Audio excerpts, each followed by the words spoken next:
Namaste, I'm Dr. Robert. And today on 5-ish Minutes with Dr. Robert, my subject is Jyotisha in general.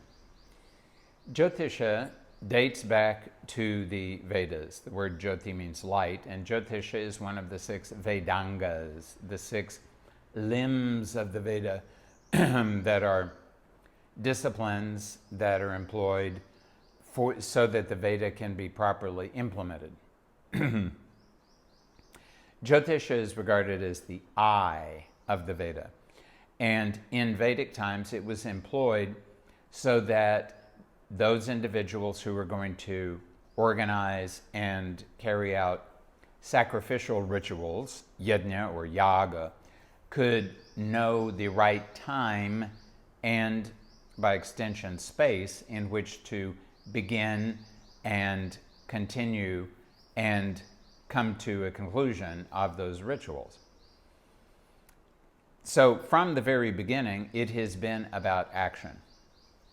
And that is still one of the important aspects of Jyotish nowadays, muhurta, knowing when to do something, selecting appropriate moments so that something can be done with the potential for that thing being done to be particularly auspicious. Most people, though, who are using Jyotisha in the modern world, or astrology in general, are doing it because they want to have some kind of life reading. They want to learn something about themselves. And it's very important to remember that what Jyotisha is an examination of the conditions of the karmas that brought you into this lifetime, a condition of the karmas that the prarabdha that has created your reality, and that's where your karma started from. You were performing karmas all during the time you're alive, and so whenever you have a reading done that is on your birth chart, you also have to have a prashna done. You have to have a chart of the time that the reading is being done, so that you can compare how the karmas have changed or not changed. What's very important is to recognize that whatever information you obtain from an astrology reading is coming to you from another human being. However expert that person may be, they are not God themselves. They are trying as best they can to describe reality. And as my Jyotish mentor, Mr. Mantriji, said, if God had wanted all of his secrets known, he would have made them evident.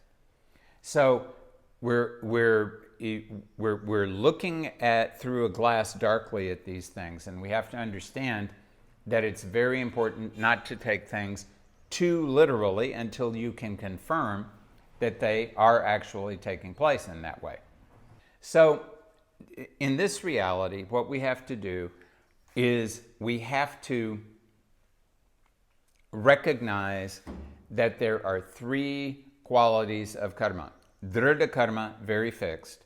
Adhrida karma, not fixed. And dhrida karma, fixed but not completely fixed. In those areas of life where your karma is dhrida, where it's fixed, in those areas your life is more or less fated, and could be for the better or it could be for the worse. In those areas, changing those realities are not going to be so easy.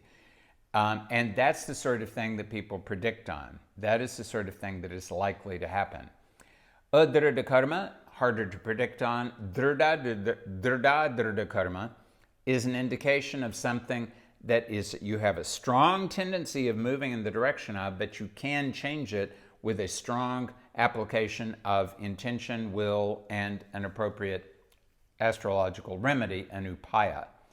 So do not assume from whatever you learn about or read about or hear about your chart that you are hopeless in one area and absolutely destined for greatness in another area. Take all of this in, digest it properly, inspect what you hear against what you know of yourself, and try to actively use that information in a positive way to encourage you to move forward in life.